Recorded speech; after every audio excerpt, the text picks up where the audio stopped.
यह कैसा ससुराल जहाँ रोटी के बदले थप्पड़ मिलता है।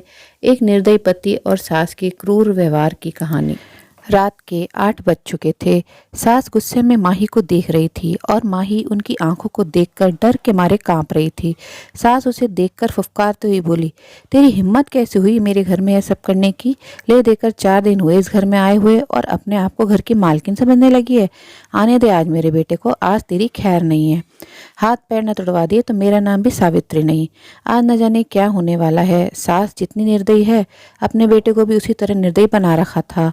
हर नई नवेली दुल्हन को अपने पति का इंतजार होता है, पर माही, उसे तो अपने पति मयंक का इंतजार बिल्कुल भी नहीं होता था, क्योंकि उसे तो उससे डर लगता था। मन ही मन मन्नत मांग रही थी, आज पति घर ही ना आए। लेकिन जब तक पति घर नहीं आएगा तब तक सासू माँ उसे खाना भी खाने नहीं देंगी। इतनी निर्दयी औरत है कि रसोई को भी ताला लगाकर रखा है। आखिर ऐसा क्या हुआ था कि सावित्री जी इस कदर डांट रही थी? और आखिर मयंक का ऐसा क्या स्वभाव था कि अभी नई नवेली दुल्हन होने के बावजूद भी माही को अपने पति का बिल्कुल भी इंतजार नहीं था।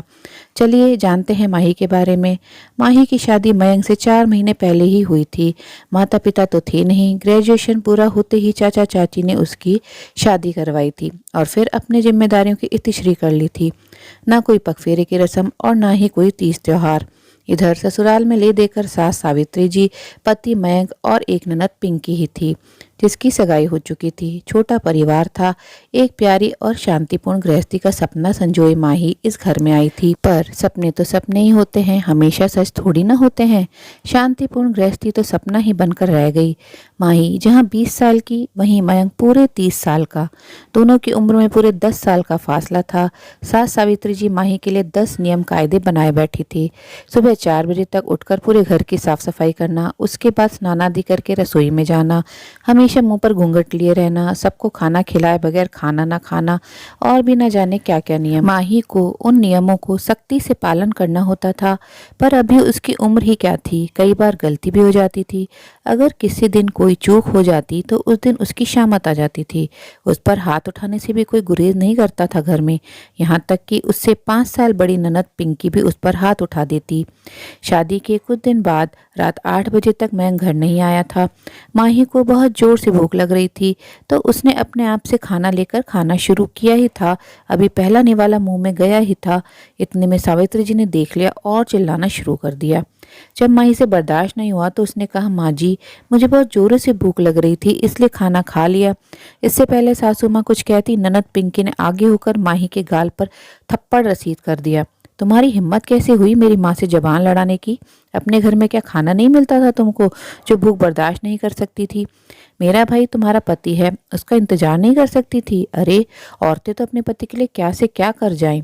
इतने में सासू माँ भी बीच में ही बोली, रहने दे पिंकी, क्या संस्कार सिखा रही है इसे? माँ बाप तो है नहीं, और इसके चाचा चाची ने ये मिट्टी का ढेला हमारे माथे मढ़ दिया। रहने दे तू, मैं ही रसोई को ताला लगा देती हूँ। ना रहेगा बांस, ना बजेगी बांसुरी, अपने आप ही एक तरफ चुपचाप बैठ जाएगी। कहते हुए सासू माँ ने वो लगी हुई थाली भी रसोई में ले जाकर रख दी और रसोई को ताला लगा दिया। माँ ही आंखों में आंसू लिए देखती ही रह गई। 2 घंटे बाद मयंक घर आया। तब सावित्री जी और पिंकी ने खूब नमक मिर्च लगाकर उसके सामने बात को परोसा, और वो माँ का भक्त, वो तो इतना गुस्से में आ गया कि उसने भी जाकर माही के गाल पर थप्पड़ लगा दिया। उस दिन उसे खाना तक नहीं मिला। अब आज का ही किस्सा लें। माही शाम का खाना बनाकर सास और ननद को खाना खिला रही थी। दोनों बाहर हॉल में बैठी खाना खा रही थी। वहीं माही गरम गरम रोटियां सेक कर दोनों को परोस रही थी। आज सुबह सासू माँ ने सिर्फ 2 ही रोटी खाने को दी थी। इस कारण से माही को बहुत जोर से भूख लग रही थी। पर मयंक तो 10 बजे से पहले आने से रहा।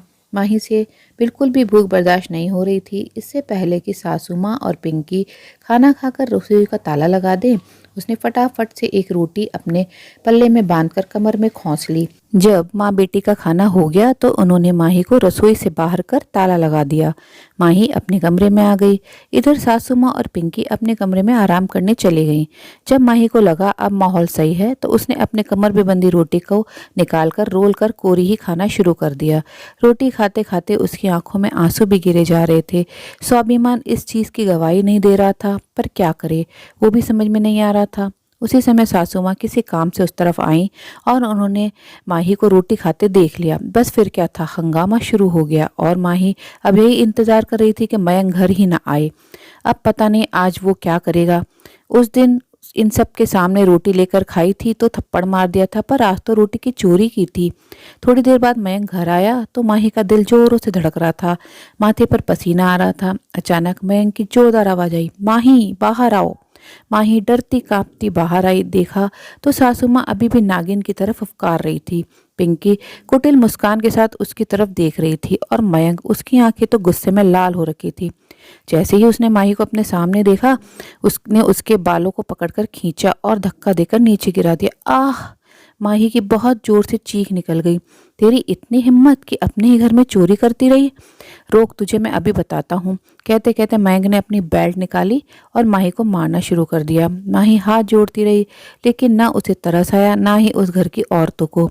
आखिर जब मयंक नहीं रुका तो माही उसे धक्का मारकर दौड़ती हुई घर के बाहर निकल गई। अरे रे रे, पकड़ इसे, बाहर कहाँ जा रही है? सावित्री जी ने कहा तो मयंक ने जवाब दिया, जाने दो माँ, कौन से उसके मायके वाले बैठे हैं जो उसे घर में बिठा लेंगे, अपने आप ही घूम फिर कर वापस आ जाएगी। तुम तो फटाफट मेरा खाना लगाओ, मुझे भूख लग रही है। मयंक की बात मानकर सावित्री जी ने मयंक का खाना लगा दिया और मयंक खाना खाने बैठ गया। पर माही की सुध-बुध किसी ने नहीं ली। आखिर थोड़ी देर बाद माही वापस आई। उसे देखकर तीनों कुटिल मुस्कान के साथ सामने खड़े हो गए। आ गई वापस महारानी, क्या हुआ, मायके वालों ने जगह नहीं दी? सावित्री जी ने ताना कसा। देखकर मयंक ने भी कहा, जब तक मेरे पैरों में नाक नहीं रगड़ेगी तब तक घर में नहीं घुसने दूंगा। पड़ी गई थी ना मुझे धक्का लगाकर। हाँ भैया, इतनी आसानी से माफ मत करना इसे। अगर अभी माफ कर दिया तो कल को सिर पर चढ़कर नाचेगी। ऐसी लड़कियों का क्या भरोसा? अरे भरोसा तो हमें तुझ पर भी नहीं है। जो अपनी भाभी का सम्मान न कर पाई वो हमारे घर में क्या मान बढ़ाएगी? अचानक माई के पीछे से पिंकी के होने वाले ससुर जी निकल कर आए। उन्हें देखते ही तीनों के चेहरों की हवाइयां उड़ गईं। अरे आप कब आए समधी जी? उसी समय आए थे जिस समय आपकी बहू रोड पर बदहवास सी दौड़ रही थी। अच्छा हुआ हमें आप लोगों का चेहरा अभी से पता चल गया, वरना हमारा घर तो बर्बाद हो जाता अगर ऐसी बहू हमारे घर आ जाती। नहीं नहीं, कुछ गलतफहमी है पापा जी, मैं आपको समझाती हूँ, आप अंदर तो आइए, पिंकी ने कहा तो उसके होने वाले ससुर जी ने कहा, कौन से पापा जी, कैसे पापा जी, माफ़ करो, हम तो तुमसे कोई रिश्ता नहीं जोड़ना चाहते, और जो समझना है ना वो जो पुलिस वाले खड़े हैं उनको समझाओ। अचानक पीछे से पुलिस वाले निकल कर आए।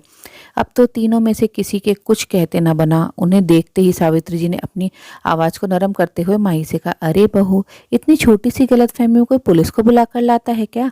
ऐसी छोटी मोटी परीक्षा तो हर शादीशुदा औरत को अपने घर में देनी ही पड़ती है। आखिर ये तेरा ससुराल है, इसका मान रखना तो तेरी जिम्मेदारी है। माफ़ करना सासू माँ, मुझे ऐसी कोई परीक्षा देने का शौक नहीं है। शादी थप्पड़ खाने के लिए नहीं की थी मैंने। और ये कैसा ससुराल जहाँ रोटी भी मुझे चुरा कर खानी पड़ी? आपने मुझे कमज़ोर समझ रखा है क्या? मेरा मायका नहीं है ना सही, पर कमज़ोर मैं फिर भी नहीं हूँ। अब संस्कार अपने बच्चों को जेल में बिठाकर देते रहना। आखिरकार पुलिस तीनों को अरेस्ट कर अपने साथ ले गई। पिंकी के ससुराल वालों ने रिश्ता करने से मना कर दिया और माही को एक स्वयंसेवी संस्था ने आगे बढ़ने के मौके दिए, जहां वो संस्था के साथ मिलकर लोगों को घरेलू हिंसा के प्रति जागरूक करती थी। उसने अब एक नई जिंदगी की शुरुआत की। आशा है कहानी जरूर पसंद आई होगी। अपने विचार कमेंट बॉक्स में जरूर साझा करें। ऐसी नैतिक परिवर्तनशील विचारों को अपने मित्रों और प्रियजनों के साथ भी शेयर जरूर करें, ताकि सोच व जीवन मूल्यों का दायरा विकसित हो। आपसे अनुरोध है, अगर आप चैनल पर नए हैं तो ऐसी ही नई नई शिक्षाप्रद और मनोरंजक कहानियां सुनते रहने के लिए चैनल को सब्सक्राइब जरूर करें।